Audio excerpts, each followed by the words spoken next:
First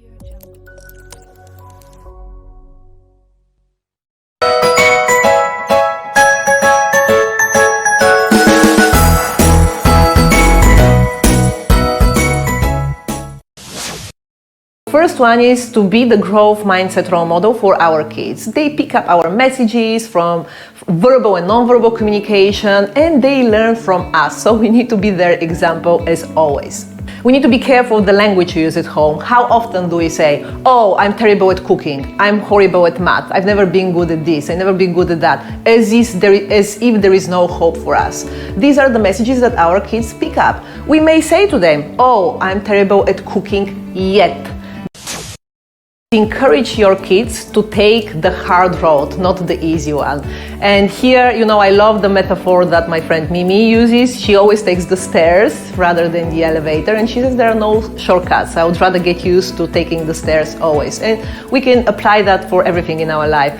And I know that for parents, for us, it's so much natural to want to protect our kids, to want them to give them things easily, but we are not doing them a good favor in that way. So make it harder for them, ask them to pick up the hardest challenges. Another way to install the growth mindset is to look for opportunity to stretch their capabilities. And I read somewhere that this is especially important for boys that tend to be sent to sort of one of the same activities, to sports, for example. We have to widen their activities so that they can choose and they can see different things. Encourage them to take risks, because that's how they'll widen up their comfort zone. And this is actually valid for all of us, not only for our kids.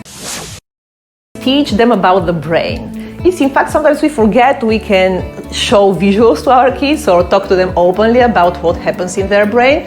And we can tell them, we can use different metaphors, but we can tell them, depending on their age, listen, your brain is like a muscle. If you want to get more intelligent or smarter, you need to exercise this muscle. If you want your muscles to get bigger, you go to the gym. If you want to get better at practicing piano, you just practice more. To praise the process and not the outcome. And this one is super important, and I think that's the one we parents find the hardest one. Instead of telling our kids, you are so smart, you are so gifted, oh, you finished this job so quickly, you must be really good at that, we need to praise their effort. We need to say, oh, you finished this job pretty quickly, you must have worked hard on it. Great. We need to say to them, great, you've been putting lots of effort into it.